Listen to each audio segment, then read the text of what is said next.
तो आज national media के साथ साथ जो है वो इंटरनेशनल मीडिया पर भी चल रहा है। तो हमारी तशवीश बढ़ गई है। पूरी पाकिस्तानी कौम इमरान खान साहब के हवाले से तशवीश में मुब्तला है। इमरान खान साहब से मिलें, उसकी सेहत दरियाफ्त करें, उससे बातें करें, तो हम कौम को भी फिर बताएं कि इमरान खान साहब अंदर किस हालत में है। अगर फर्ज करें ये हमें आज भी नहीं मिलाते तो अभी जो है हम यहाँ पर बैठे हैं और उसके बाद जो है फिर आगे डिसाइड करेंगे। अस्सलामुअलैकुम, आप देख रहे हैं प्रोग्राम एक्सपर्ट्स और मैं हूं आपके साथ इमन चौधरी। नासरीन, बात करेंगे भारत और अफगानिस्तान की पाकिस्तान के खिलाफ डिजिटल दहशतगर्दी जारी है। पाकिस्तान के खिलाफ भारत और अफगानिस्तान का गठजोड़ एक बार फिर से बेनकाब हो चुका है। गुज़श्ता रोज दोनों मुल्कों के प्रोपेगेंडा सेल ने बानी पीटीआई की सेहत और जिंदगी से मुतालिक झूठी, मनगढ़ंत और बेबुनियाद खबरों का तूफान बर्पा करने की कोशिश की। अफगानिस्तान के गैर मारूफ मीडिया ग्रुप ने अचानक एक शोशा छोड़ा। बात कुछ ही मिनटों में भारत के गूदी मीडिया तक पहुंची और वहां से वही झूठ पाकिस्तानी सोशल मीडिया पर आग की तरह फैलाया गया। मकसद वाज़ेह था, पाकिस्तान में बेचैनी पैदा हो, अवाम को भड़काया जाए और इदारों पर उंगलियां उठाई जाएं। मगर इस बार खेल ज्यादा देर नहीं चल सका। पंजाब हुकूमत और अडयाला जेल हुकाम ने बर वक्त रद्दअमल देते हुए सारी अफवाहों की हवा निकाल दी। जेल तस्दीक की कि बानी पीटीआई मुकम्मल सेहतमंद हैं, जेल पे मौजूद हैं और तमाम सहूलियात भी उन्हें मुहैया की जा रही हैं। इस मौके पर पाकिस्तानी अवाम ने भी भरपूर जिम्मेदारी का मुजाहिरा किया। सोशल मीडिया पर प्रोपेगेंडे को सीरियस लेने की बजाय उसका मजाक बनाया, ट्रोल किया और साफ समझ लिया कि ये एक सोची समझी मुहिम है। तहरीक इंसाफ ने भी इन अफवाहों की तहकीकात और इस प्रोपेगेंडा नेटवर्क के पीछे मौजूद अनासिर को बेनकाब करने का मुतालिबा किया। इसी हमारे प्रोग्राम का पहला और आज का बड़ा सवाल यह है कि पाकिस्तान के खिलाफ होने वाली अफगानिस्तान और भारत गठजोड़ डिजिटल दहशतगर्दी से कैसे बचा जाए और आवाम को दुश्मन के प्रोपेगेंडा जाल से मोहतात रहने की कितनी जरूरत है। आज के पैनलिस्ट में आपका तारुफ कराती जाऊं। हमारे साथ मौजूद हैं सीनियर तजियाकार अयाज खान साहब, आमिर इलियास राना साहब, फैसल हुसैन साहब, मोहम्मद इलियास साहब और खालिद क्यूम साहब। आप क्या कहते हैं आमिर साहब, इस तरह का सोशल मीडिया पर प्रोपेगेंडा फैलाया जाना और उसको हवा दी जाना, ये तो बहुत अच्छी बात है कि पाकिस्तानी अवाम ने इसको रद्द कर दिया, उसका मजाक उड़ाया, लेकिन किस तरह से इससे बचा जा सकता है, इस प्रोपेगेंडे से? इस बारे में मजीद क्या इकदाम होने चाहिए? देखें, वो तो चेकअप ही है, फौरी रिस्पांस की बात है। अब देखें, कासिम सूरी ने एक AI वीडियो शेयर की कि पाकिस्तान के एयरपोर्ट्स पे लोगों को किस तरह डिपोर्ट किया जा रहा है, जो कि सारी की सारी फैब्रिकेटेड थी। PTI के लोगों ने इस काम में फेक न्यूज़ में महारत हासिल की थी। अब तो नाम आ गया ना कि जी अफगानिस्तान से, इंडिया से, ये सारे लोग मिल के यही तो प्रोपेगेंडा, ये तो इमरान खान की बात है, पाकिस्तान के बारे में भी करते हुए चूकते नहीं है। आपको पता है किर्गिस्तान में जब वो बच्चियों के ऊपर रेप का इल्ज़ाम लगा तो लाहौर से बड़े बड़े स्टार्स ने ये काम किए, इस्लामाबाद से किए और फिर सारे चुप हो गए। और इस मुल्क के ऐसे माशाल्लाह फनकार इदारे हैं कि किसी एक को उन्होंने नहीं पकड़ा इस केस में कि भाई कितना झूठा प्रोपेगेंडा किया कि पूरे पूरे खानदानों को आपने तबाह कर दिया, जिनकी बच्चियां कहीं पे भी पढ़ने गई हुई थी कि जी ये हो रहा है। अब आप आ जाएं इस केस पे। ये जब भी इमरान खान की मुलाकातें 2-3 दफा ऐसा वक्त आया है, सबसे पहले PTI ने ये काम इस्लामाबाद, पाकिस्तान, लाहौर, कराची सब जगह से शुरू किया, ओवरसीज से किया। उनको ये हो गया, उनको ये हो गया, और जब मुलाकात हुई फिर इनके लीडर्स ने कहा कि झूठ था, प्रोपेगेंडा था। तो ये बात तो सबको मिलकर करनी चाहिए। एक तो नंबर 1 इमरान खान की मुलाकातें होनी चाहिए सबसे, मतलब ताकि कोई अफवाह ना फैले। लेकिन जैसे मैंने किर्गिस्तान की मिसाल दी, जनरल सरफराज शहीद हुए जब कोयटा से वो जा रहे थे सैलाब में मदद करने वालों के लिए, तो PTI के ही सोशल मीडिया ट्रोल्स थे। ये एक ट्रेंड है पाकिस्तान के अंदर जिसको काफ़ी हद तक कंट्रोल किया गया। उस दिन कोई 20 दिन पहले जो DG ISPR की ब्रीफिंग थी उसमें भी उन्होंने वजारत इत्तलात की तारीफ की कि उनका फैक्ट चेकर बहुत जल्दी हमें चंद घंटों में चीज़ें क्लियर करके दे रहा है कि ये ओरिजिनल है, झूठी है, सच्ची है, क्या है। तो जितनी बहस होगी उतना बेहतर होगा। अभी मैं खुद गया हुआ था वहाँ D8 कॉन्फ्रेंस में भी, वो भी यही बात थी वहाँ पे कॉन्फ्रेंस का एजेंडा कि फेक न्यूज़ से, इस्लामी फोबिया को कैसे ये जो प्रोपेगेंडा हो रहा है इससे कैसे बचा जा सकता है, कैसे तमाम मुल्कों का आपस में, तरक्की पजीर मुल्कों का कोई ताउन हो सकता है। अब ये चीज़ें हमारे पास रोज़ाना की बुनियाद पर आ रही हैं। एक बड़े अंग्रेज़ी अखबार ने, आपको पता है, ChatGPT से वो गलत चला दी खबर। ये चीज़ें हैं, वक्त के साथ साथ जब नए टूल्स आते हैं आपने उनको यूज़ भी करना है, उसमें समझदारी भी करनी है। तो नेशनल मीडिया, जिसने बड़ी जंग के अंदर पूरी भरपूर जिम्मेदारी पूरे पाकिस्तान के मीडिया ने दी, और इंडियन का, जैसे अभी परसों DGISPR से सवाल हुआ कि जी वो अफगान तर्जुमान कह रहे हैं कि जी वो हमला किया है पाकिस्तान ने, तो उन्होंने कहा कि इनके मेंटोर जो हैं वो हैं जिन्होंने लाहौर में बंदरगाह को कब्जा भी कर लिया था, और ये वो लोग हैं जो रशियन टैंक के ऊपर कह रहे थे पाकिस्तानी टैंक है। तो ये झूठ फैलाने में मास्टर हैं। आप ये देखें कि हमारे यहाँ कई इदारे बने हुए हैं, गवर्नमेंट कुछ थिंक टैंक भी चला रही है, कुछ सोशल मीडिया एक्टिविस्ट भी लिए हुए हैं। ये काम उन सब की बुनियादी जिम्मेदारी और हम सब की बतौर नेशनल मीडिया, जैसे हम डिस्कस कर रहे हैं, ये क्वेश्चन करके कि हाँ फेक न्यूज़ से बचना चाहिए जिससे अनारकी फैल सकती है। जाहिर है एक पॉपुलर लीडर है इमरान खान, उसके चाहने वाले वहाँ रोज जाते हैं, आज भी वज़ीर आला गए हुए थे, परसों भी बहनें गई हुई थी उनकी। तो ऐसे मरहले पे ये उन्होंने कोशिश की, लेकिन जल्दी चंद घंटों में पकड़ी गई और खत्म हो गई। मेरे ख्याल में यही सबसे बड़ा है कि जो कानून नाफिज करने वाले इदारे हैं वो वहां रिपोर्ट करवाएं, जो बाहर से बैठे अकाउंट काम कर रहे हैं, और यहां वालों को पकड़ें। बिल्कुल। आया साहब, आप क्या समझते हैं कि फेक न्यूज़ की हमेशा से बात कश्त रही है, और जब से सोशल मीडिया पे कोई भी चीज़ आती है और वो जंगल में आग की तरह फैल जाती है, एक तो इसको किस तरह से कंट्रोल किया जा सकता है, और दूसरा ये कि चूंकि आम आवाम में बहुत ऐसे अभी भी लोग हैं जिनमें इतनी अवेयरनेस नहीं इन चीज़ों को लेकर, जब से ये AI और बहुत सारी चीज़ों ने तरक्की कर ली, तो आप क्या समझते हैं कि क्या ऐसी मुहिम चलाई जाए, क्या ऐसे इकदाम किए जाएं जो कि आवाम के हवाले से अवेयरनेस हो सके? मसला शुरू होता है हमारी अपनी गलतियों से। हमारी गलती ये है कि हम इमरान खान साहब से मुलाकातें नहीं होने दे रहे, ना उनके लॉयर्स को मिलने दे रहे हैं, ना उनकी फैमिली को मिलने दे रहे हैं। एक चीफ मिनिस्टर मुंतखब हो गया, उससे भी आप नहीं मिलने दे रहे जेल में जाके, तो फिर अफवाह फैलती है। देखें, जब आप किसी को दीवार के साथ लगाते हैं तो फिर आप ये भी एक्सपेक्ट करें कि वो कोई ऐसी हरकत भी कर देगा जो नहीं करनी चाहिए, जो काबिल मुजम्मत होती है, नो डाउट, लेकिन हो जाती है ना जब आप बहुत ज़्यादा वो कर रहे होते हैं।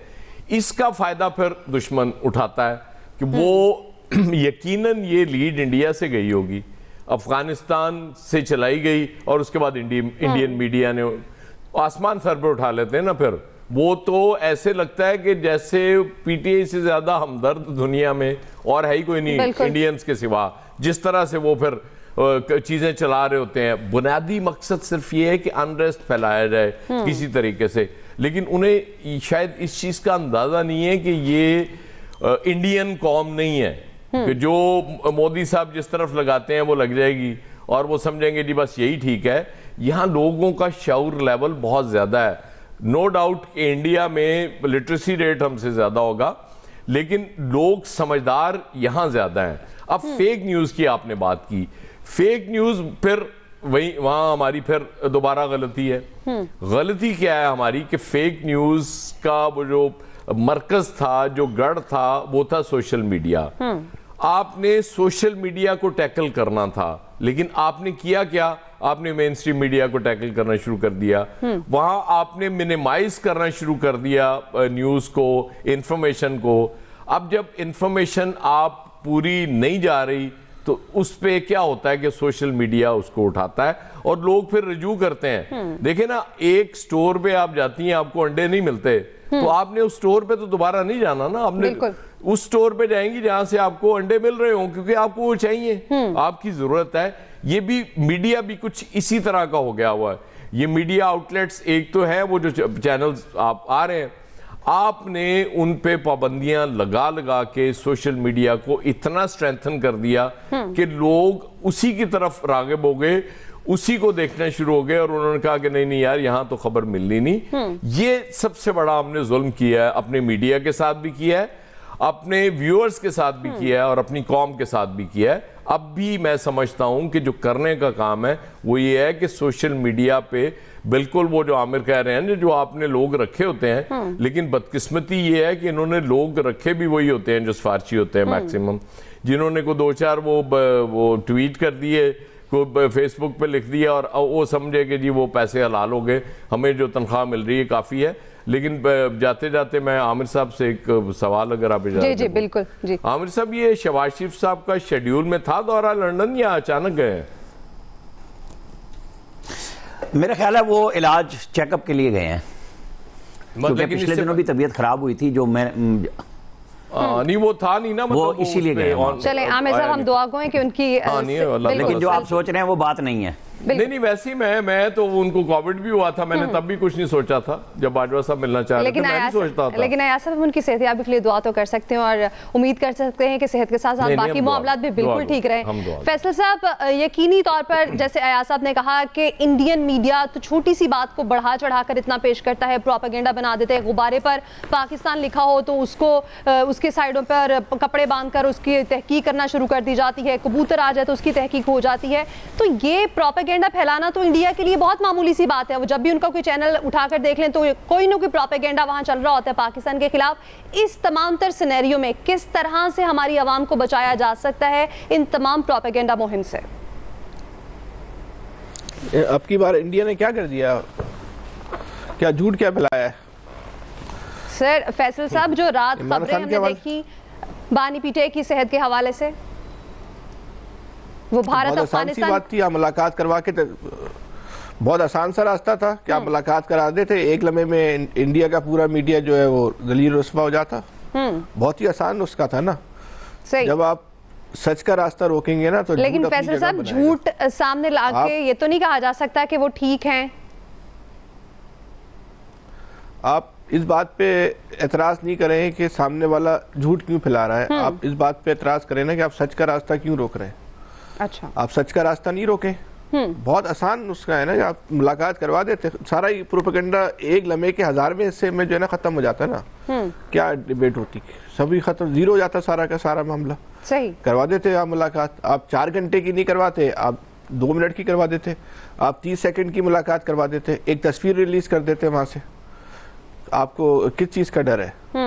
आप पहले इमरान खान के हवाले से इंडिया, अफगानिस्तान, इसराइल, जो पाकिस्तान के दुश्मन जो भी प्रोपेगेंडा कर रहे हैं वो तो अपनी जगह है, ये तो हमारे दुश्मन है ना। बिल्कुल। इनका तो काम ही पाकिस्तान को नुकसान पहुंचाना है, पाकिस्तान के खिलाफ प्रोपेगेंडा करना, हर वो हरबा इस्तेमाल करना है जिससे पाकिस्तान का दाखिली खारजी इंतशार में इजाफा हो, यहाँ मसाइल पैदा हो, पाकिस्तान में गड़बड़ हो।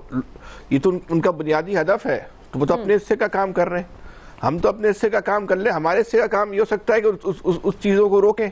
तो उसको रोकने का जो तरीकेकार है उसको फॉलो करना होगा ना। या हमने बैठ के टॉक शो में या इंडिया पे तनकीद करके तो उसको आप नहीं रोक सकते। इतना प्रोपेगेंडा अगर अभी भी आप मुलाकात नहीं कराएंगे तो प्रोपेगेंडे की जो शिद्दत है उसमें इजाफा ही होना है ना, कमी तो नहीं आनी।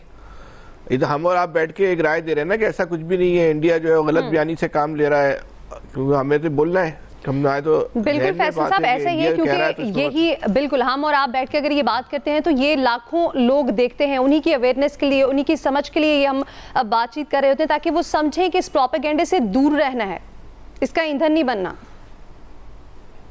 नहीं, हम और आप भी मफरूजे की बुनियाद पर गुफ्तगू कर रहे हैं ना। हमें तो आपको भी नहीं पता ना उनकी सेहत की क्या सूरत हाल है। हमें तो या तो हुकूमत का कोई बयान जारी हो जाए या उनकी मुलाकात जो है वो हो जाए कि क्लियर हो जाएगी बात कि भाई अल्लाह का शुक्र। आप क्यों जो है वो मुलाकात जो है ना वो नहीं करने दे रहे? आप मुलाकात करने देंगे तो शायद इतनी बड़ी खबर नहीं बनेगी। आप रोज जो खबर बनवाते हैं, बहरहाल जेल से तो बयान तो आप फौरन आ गया, ये ज्यादा बड़ी खबर बनती है ना। सही। जब आप मुलाकात का जी फैसल साहब, मुलाकात का आप रास्ता मुलाकात आप करने दें, मुलाकात का रास्ता नहीं रोके। जब आप मुलाकात नहीं करने देंगे तो जो इस वक्त तो मुकाबला है ना कि हिस्सा बकदरे जुस्सा वाली जंग है ना। आप में जो दम है आप वो काम कर रहे हैं, सामने वालों की जो इस्तेदाद है उनके पास तो एक वाहिद प्लेटफार्म जो बचा है वो तो ये सोशल मीडिया ही बचा है ना। बाकी तो उनके पास आपने उनसे इलेक्टोरल कॉलेज छीन लिया है, आपसे उन्होंने जो आपकी रिवायती मीडिया है वो आपने उनसे छीन ली है। एक यही चीज़ बची है ना, मोबाइल उनके पास, सोशल मीडिया। सही। तो वो वहाँ पे अपने जो आपके मुखालफिन है जिनका ताल्लुक तहरीक इंसाफ से, वहाँ पे अपने जज्बात का इज़हार करेंगे। अब आपकी हिकमत अमली ये होनी चाहिए कि आप उनसे वो प्लेटफार्म भी छीन लें, वो उसकी आप पूरी कोशिश भी कर रहे हैं, उसमें जितना आप कामयाब हो सकते थे उतना कामयाब भी हुए। दूसरा तरीक़ेकार ये हो सकता है कि भाई सोशल मीडिया तो एक ऐसा मैदान है ना जो सबके लिए ओपन है। बिल्कुल।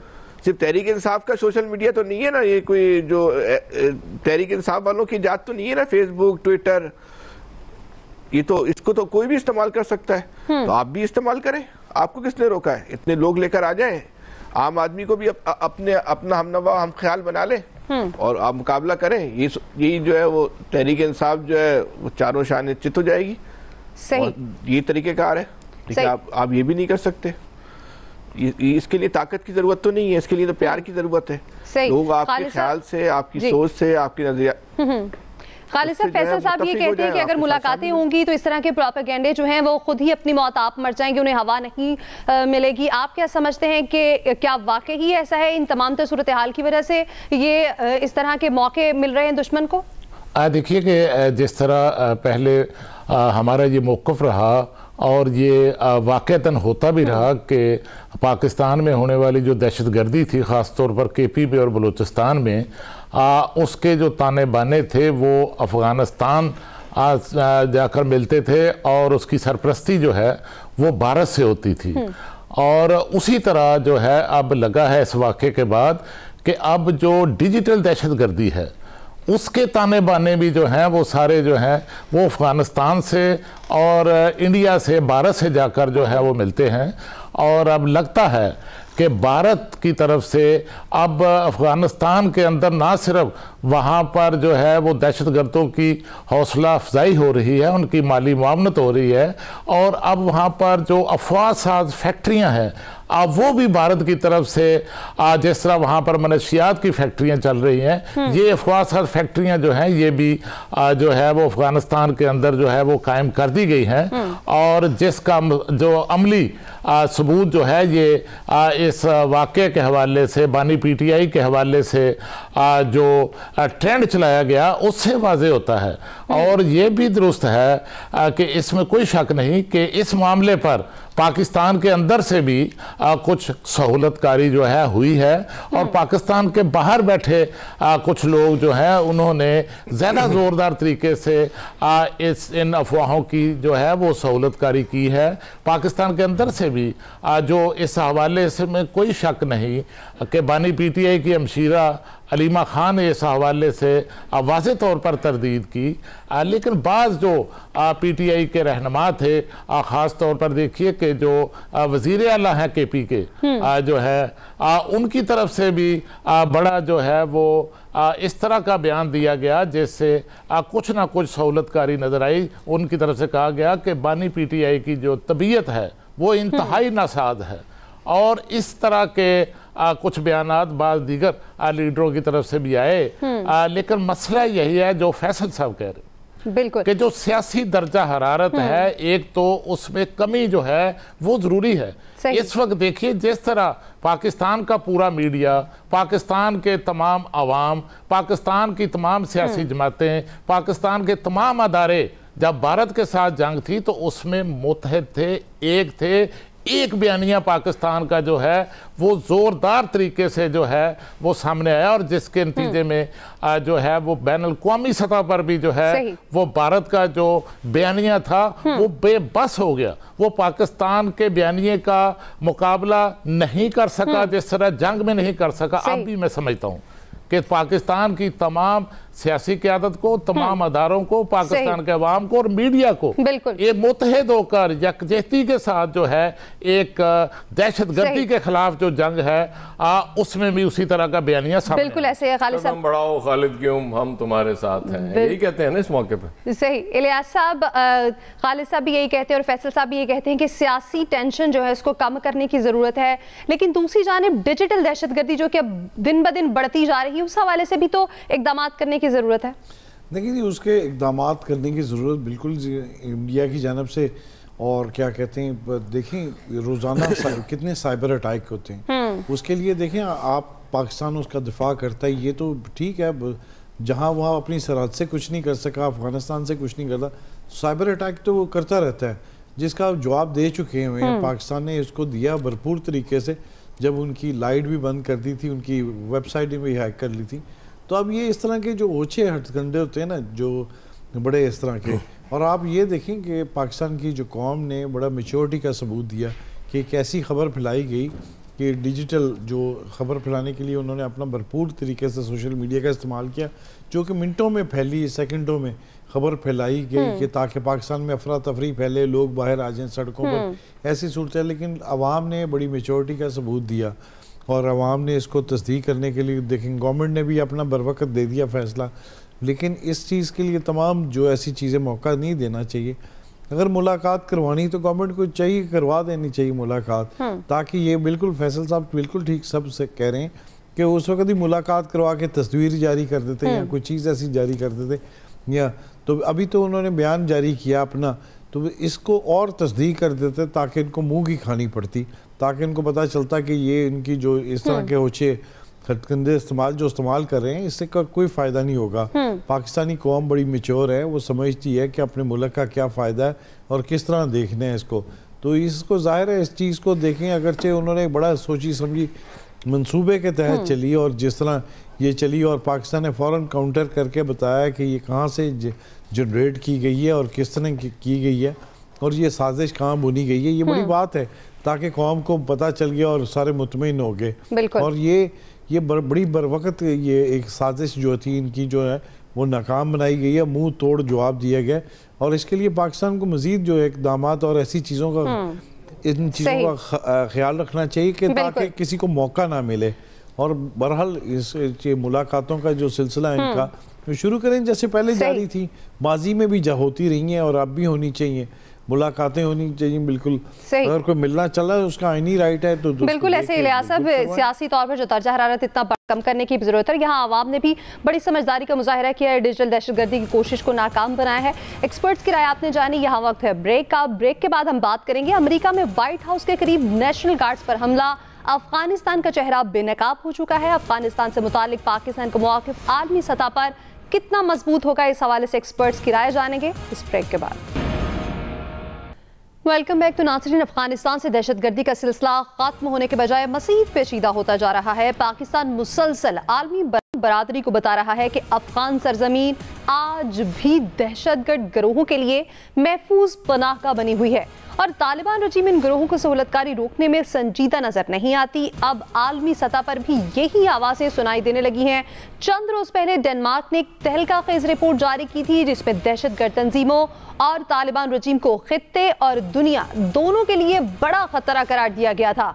अफगानिस्तान से अमरीकी इनखला के बाद हजारों अफगान शहरियों के इंसानी बुनियादों पर अमरीका मुंतकिल किया गया था, मगर बदकिस्मती से उनमें से चंद अफराद संगीन जुराइम में मुलव्वस पाए गए हैं। कम उम्र बच्चियों में हरासानी, कैंपों में ज्यादती की कोशिश की गई, जबकि 2022 में एक अफगान शहरी ने मैक्सिको में 3 पाकिस्तानी मुसलमानों को कत्ल भी कर दिया था।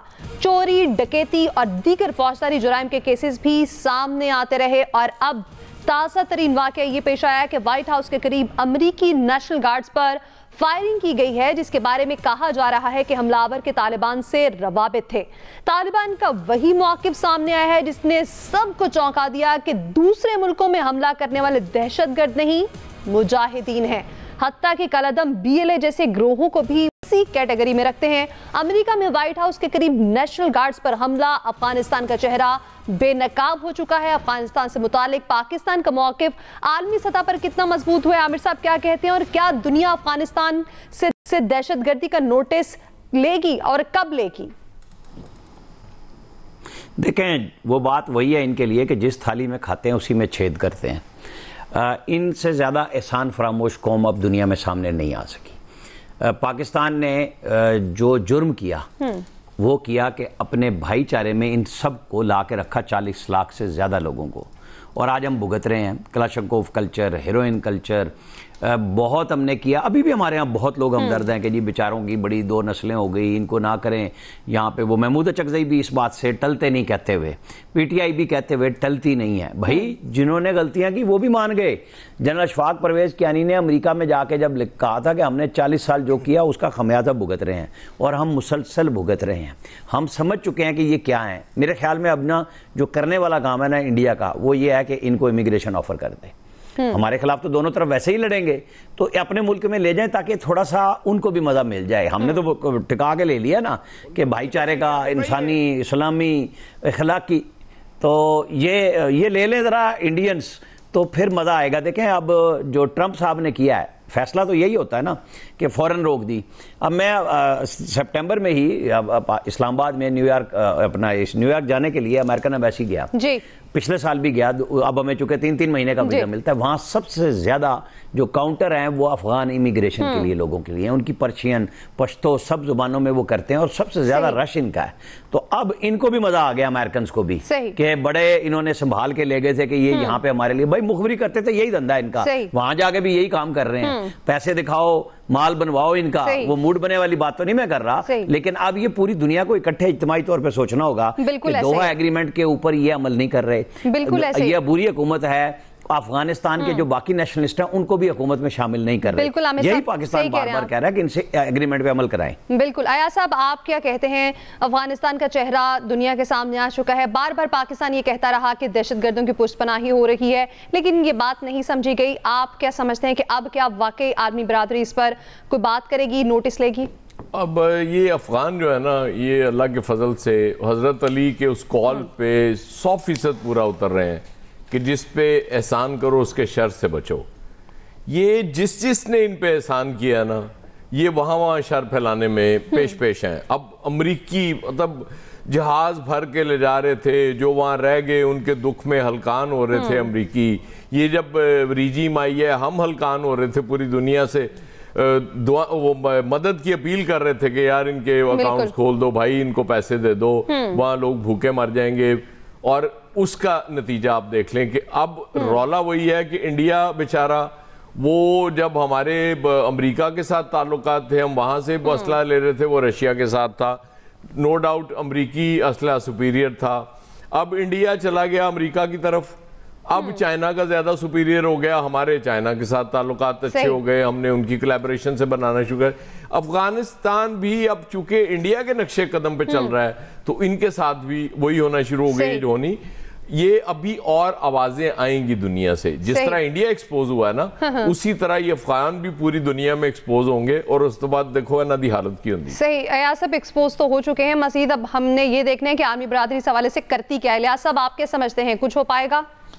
देखिए, आलमी बरादरी को पाकिस्तान ने, यूएनओ ने भी बताया था कि दहशतगर्दी के जो हमले करवाए पाकिस्तान में, और जो जितने भी अवामिल हैं, कितने पाकिस्तान के ना सिर्फ हमारे पाक फौज के जवान शहीद हुए, शहरियों को भी इन्होंने निशाना बनाया। और अभी तक देखें कोई मौका ज़ाया नहीं करने दिया, बल्कि हमने इनकी मेहमान नवाजी की 40 साल इनके साथ जिस तरह का दिया, इनको देखें, इनको कारोबार करने दिया, इनके बच्चों को तालीम दी, इनको सेहत, सारी बुनियादी सहूलतें ऐसे शहरियों की तरह सारे ऐसी बनाए और हर चीज़ यानी कि देने के लिए उनको किया है। लेकिन आप देख लें उसके मुकाबले में इन्होंने क्या दिया, रिस्पांस यही है कि इनका दहशतगर्दी। और अभी भी देखें जिस तरह सोशल मीडिया पर लगे होते हैं, और ये सारे ये सिर्फ वही है कि देखें जिन्होंने एआई से इन्होंने इस तरह का दिखाया कि पाकिस्तान पर जिस तरह के हमले करके अपनी बना के वीडियो उस तरह चला दी। ये सारा बेसिकली इनका प्रोपेगेंडा, इनके पास तो इतने नहीं वसाइल हैं, ये सारा पीछे से बिल्कुल इनको जो सपोर्ट हो रही है इंडिया से इनको डॉलर दिए जा रहे हैं प्रॉक्सी वार लड़ाने के लिए। तो ये सामने सबके सामने आ गया कि ना सिर्फ अफगानिस्तान दहशतगर्दी एक्सपोर्ट कर रहा है, बल्कि साथ में इंडिया ने अपनी जो सब फैक्ट्रियाँ इधर लगाई हैं वो पाकिस्तान के खिलाफ इस्तेमाल कर रहा है, ताकि इधर पाकिस्तान में जो दहशतगर्दी करके अपने मकासद हासिल कर सके। लेकिन उनको कामयाबी नहीं हो रही है और मुंह की खानी पड़ी हर मौके पर। तो ऐसे मौके पर पाकिस्तान को अपना मौक़िफ़ बताते रहना चाहिए। आर्मी बरादरी को चाहिए कि इसका देखें, इन दो ममालिक पर तो ख़ास तौर पर कोई ऐसी पाबंदियाँ लगाएं ताकि इनको पता चले कि इन्होंने दुनिया का कैसे जीरन किया। बिल्कुल ऐसे है सब। अब लॉ एंड ऑर्डर की सिचुएशन आप देख लें, जिधर जाएं, कनाडा जाएं, जिधर डेनमार्क जाएं, अमेरिका जाएं, हर जगह ये दहशतगर्दी में मुलव्वस। बिल्कुल ऐसे ही है। अफगान दहशतगर्दी जो कि कम होने से पेचीदा होती जा रही है, और अब आलमी दुनिया को भी इस पर नोटिस लेना चाहिए। इस हवाले से मजीद भी बात करेंगे इस ब्रेक के बाद। Welcome back. तो ब्रेक पर जाने से बात हो रही थी कि अफगानिस्तान से दहशतगर्दी में मजीद इजाफा होता जा रहा है, पेचीदा होती जा रही है, जो कि रुकनी चाहिए। और पाकिस्तान बार बार कहता रहा है, लेकिन इस बारे में कोई तवज्जो नहीं दी जाती रही। फैसल साहब, क्या कहते हैं आप? आलमी दुनिया क्या अब इस चीज़ को संजीदगी से समझेगी, क्योंकि पाकिस्तान का मौक़िफ़ बड़े वाज़ेह तरीके से हमेशा पाकिस्तान ने पेश किया है? देखिए, जो आमिर साहब बात कह रहे हैं ना, ये बिल्कुल 100% दुरुस्त बात है कि इस ज़मीन पर जो है ना, इनसे ज़्यादा जो है ना कोई एहसान फरामोश कौम जो है ना वो नहीं रहती। आमिर साहब भी ये बिल्कुल इन्होंने सही तज्जिया किया है कि इंडिया को चाहिए कि इनको जो है ना इनके लिए वीज़ा ओपन कर दे। आपको यकीन करें जिस तरह मोदी के पास ज़रूरत नहीं है ना सोचने की, खुद उसके लिए तबाही के रास्ते तलाश कर रहा है, एक दफ़ा इंडिया इनको आने तो दे। ये वहाँ वो काम करेंगे कि इंडिया की छठी क्या कहते हैं छठी जो भी महापराष्ट्र में जबान की नहीं आ रहा, उनकी अकल ठिकाने अगर इंडिया की इन्होंने नहीं लगा, हाँ इंडिया की अकल इन्होंने ठिकाने नहीं लगा दी ना, ये सिर्फ एहसान फरामोश नहीं है, ये एक ऐसी कौम है कि जिनके साथ आप किसी किस्म का ताल्लुक वास्तेदारी कायम नहीं कर सकते। ये एक अजीब व गरीब कौम है और ये गलत काम करके भी जो है ना उस पर जो है ना ये फख्र करते हैं, यानी कि एक दहशतगर्दी करते हैं और दहशतगर्दी को जो है ना ओन करते हैं। यार एक अजीब व गरीब लोग हैं। बहरहाल ये हम इनके बारे में जो मौक़िफ़ है वो दुनिया भी अब मौक़िफ़ को जो है ना शायद इसलिए करनी जरूरी, पहली दुनिया समझती है कि ये कौमी है ऐसी। हमने तो बहुत बाद में इनके लिए अल्फ कहना शुरू किया है, हमने तो बहुत बाद में इनके लिए जो आज इस वक्त हम इनके लिए गुफ्तगू कर रहे हैं शायद सबसे आखिर में हमने शुरू की है। और हम इनके बारे में अगर पहले सब कुछ कहते तो शायद हमारे साथ सब कुछ नहीं हो रहा था। हमने जो इस मुल्क में दहशतगर्दी की जो कीमत है इन पर एहसान किया उसकी अदा करनी पड़ रही है। अगर ये काम हम नहीं करते और इनको पहले दिन से इनकी उसमें रखते तो शायद आज हमारे मुल्क में इतने बुरे हालात शायद इतने बुरे हालात ना होते।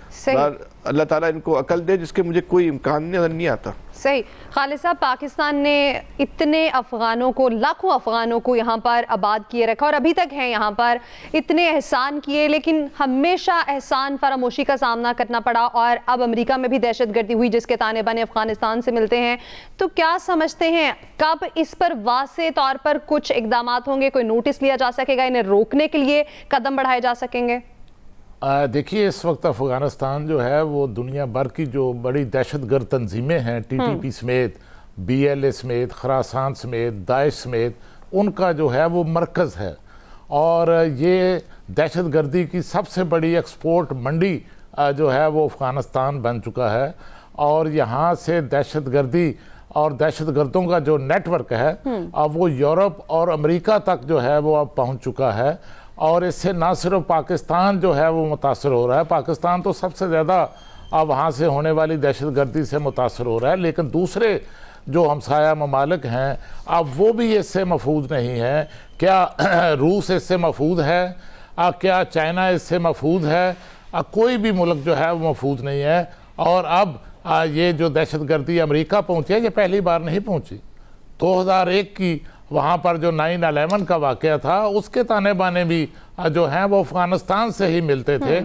और इसमें देखिए कि पाकिस्तान ख़ास तौर पर जो है जो मौक़िफ़ था पाकिस्तान का इस हवाले से उसकी बैनुल-अक़वामी सतह पर अब एंडोर्समेंट हो रही है। और जिस तरह अमेरिका के अंदर दहशतगर्दी हुई है और उसी तरह आपने देखा कि चंद रोज़ पहले सलामती कौंसिल की जो कमेटी थी ख़ास तौर पर दाइश और तालिबान पर जो है वो पाबंदी के हवाले से, और उसमें डेनमार्क की तरफ से जो रिपोर्ट पेश की गई वो सारी की सारी रिपोर्ट आप उठाकर देख लें, वो पाकिस्तान के मौक़िफ़ की तय थी कि किस तरह वहाँ से अफगान सरजमीन जो है वो पाकिस्तान के खिलाफ इस्तेमाल हो रही है और किस तरह वहाँ पर जो ट्रेनिंग सेंटर जो हैं वो मौजूद हैं और वहाँ दहशतगर्द तैयार हो रहे हैं और किस तरह वहाँ से जो हैं खुदकश जो हैं उनकी तादाद जो है अब वो भी दी गई कि इतने जो हैं वहाँ पर जो हैं वो तैयार बैठे हुए। बिल्कुल ऐसे पाक हमेशा वाज़ेह तौर पर अपना मौक़िफ़ सामने रखा है, बारहवीं बरादरी को भी इस हवाले से इक़दाम करने होंगे। आज के प्रोग्राम का वक्त खत्म हुआ, अपना फीडबैक ज़रूर दीजिएगा, ख्याल रखिएगा, अल्लाह।